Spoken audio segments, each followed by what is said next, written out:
Bismillahirrahmanirrahim. Assalamualaikum warahmatullahi wabarakatuh. Kaifa halukum ya akhwat wa ikhwan. Di sini Ustazah membuat video untuk menjelaskan bagaimana mengerjakan tugas ya yang sudah disampaikan sebelumnya. Nah, tugas yang dimaksud adalah tugas halaman 18 dan 19 At-Tadrib al-awwal Raqmu tis'ah wa ashar At-Tadrib as-sani Raqmu sittah sab'ah samaniyah wa tis'ah.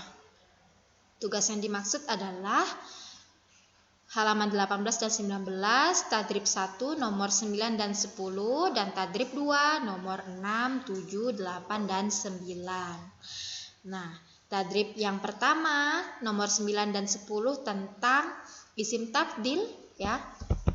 Isim tafdil yang bermakna paling, dan yang Tadrib sani atau Tadrib yang kedua nomor 6, 7, 8, dan 9 tentang isim tafdil juga yang bermakna lebih dari. Nah, karena Tadrib yang pertama tentang makna paling, maka Ustazah akan menjelaskan terlebih dahulu bagaimana mengerjakan Tadrib 1 yang nomor 9 dan 10. Nah, di nomor 9 dan 10 ini isim tafdil yang digunakan bermakna paling. Struktur kalimatnya isim atau ismun, kemudian diikuti dengan isim tafdilnya, kemudian bentuk jamak, kemudian ruang lingkupnya fi titik titik titik gitu ya. Kemudian yang Ustazah buat di sini adalah contoh nomor 7 ya. Jadi lihat di bukunya ada contoh nomor 7. Ini Ustazah akan simulasikan, akan tampilkan di sini bagaimana cara mengerjakannya, dan ini dibuat seperti untuk nomor 9 dan 10. Jadi dibuat seperti ini. Silakan diperhatikan nomor 7. Di situ soalnya adalah Fatimah garis miring mahirotun garis miring ibnatun garis miring baitun. Kita artikan dulu satu per satu ya. Fatimah adalah Fatimah, nama orang ya. Kemudian mahirotun artinya pandai.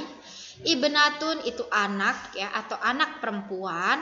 Kemudian baitun adalah rumah. Nah, kita masukkan struktur kalimatnya. Yang pertama ada isim. Nanti kalian akan tahu isimnya yang mana. Kemudian isim tafdilnya, kemudian jam'un atau bentuk jamaknya.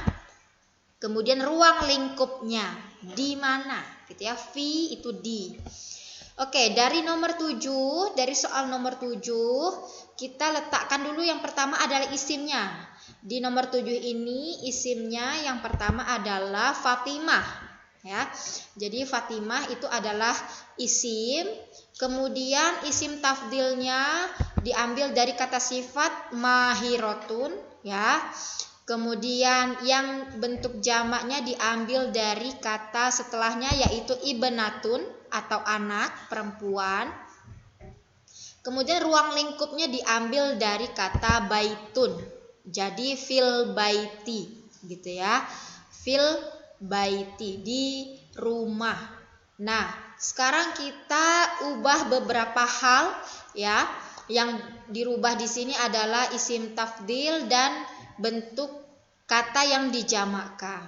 Kita runut lagi ke bawah, maka jadinya seperti ini. Yang pertama tetap Fatimah. Kemudian yang kedua mahirotun ini diubah ke isim tafdil terlebih dahulu karena kita ingin mempunyai makna paling ya.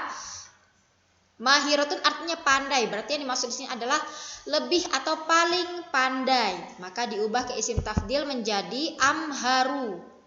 Kemudian ibnatun dicari bentuk jamaknya atau jam'unnya ya, karena dia terletak di bagian jam'un. Nah, ibnatun ini dicari bentuk jamaknya menjadi banatun.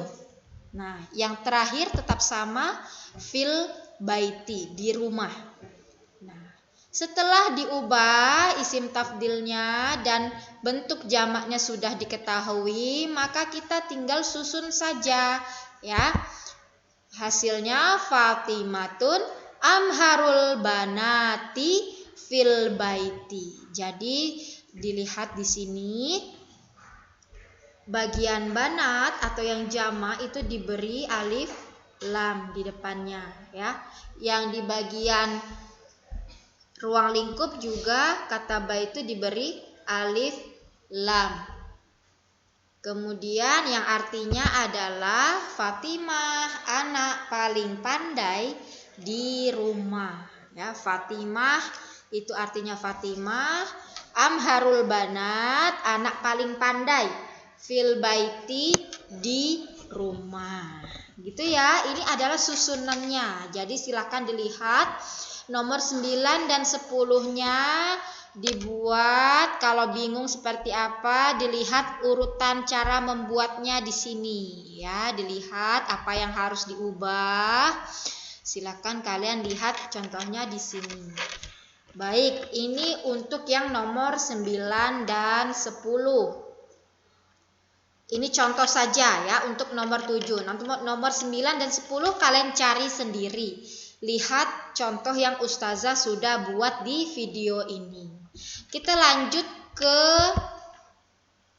tadrib 2 ya, tentang isim tafdil yang punya makna lebih dari.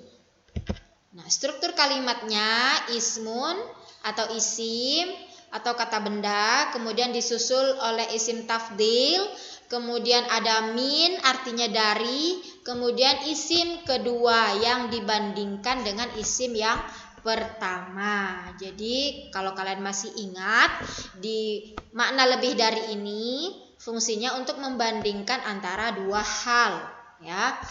Nah, di sini Ustazah buat contoh dari nomor 10, dari soal nomor 10. Nah, ini contoh saja untuk soal nomor 6, 7, 8, dan 9-nya. Jadi kalian kalau mau mengerjakan nomor 6, 7, 8, dan 9 silakan lihat contoh ini ya. Nah, nomor 10 soalnya adalah mabani ar-riyad, kemudian garis miring hadithun, garis miring mabani Makkah ya. Mabani riyad, garis miring hadithun, garis miring mabani Makkah. Kita lihat dulu artinya satu persatu. Nah, mabani riyad artinya gedung-gedung Riyadh ya. Mabani itu gedung, Riyadh itu nama kota di Arab Saudi ya. Gedung-gedung Riyadh, hadithun artinya modern ya. Mabani Makkah artinya gedung-gedung Makkah. Kalian sudah bisa tebak ya. Yang diinginkan di sini nanti maknanya adalah gedung-gedung Riyadh lebih modern dari gedung-gedung di Mekah. Nah, gimana cara membuatnya?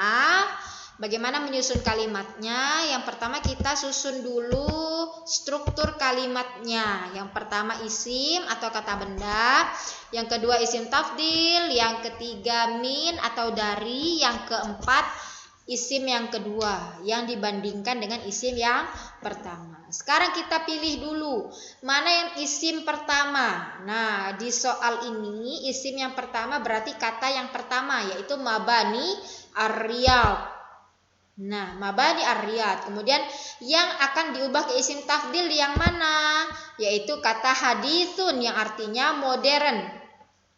Nah, kemudian selanjutnya strukturnya adalah min yang artinya dari, kemudian yang terakhir yaitu isim yang kedua.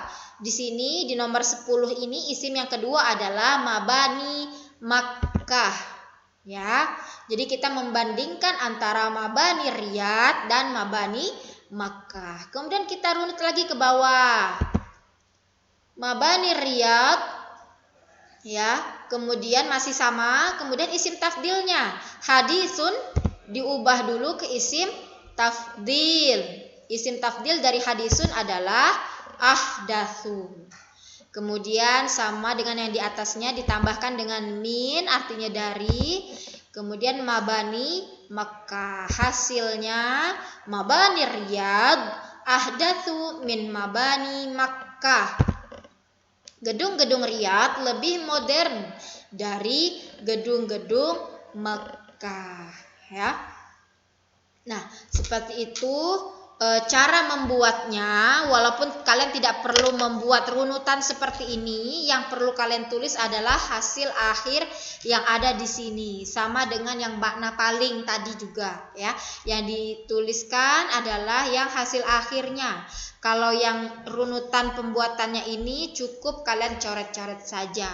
Kalau tidak pun tidak apa-apa. Mungkin sudah paham, tidak perlu membuat runutan cara membuat kalimatnya lagi, gitu ya. Jadi itu saja tata cara ya mengerjakan tugas tentang isim tafdil. Mudah-mudahan bisa dipahami. Yang tadinya belum paham semoga jadi paham dan bisa segera mengerjakan dan mengumpulkan tugasnya. Syukron semuanya. Assalamualaikum warahmatullahi wabarakatuh.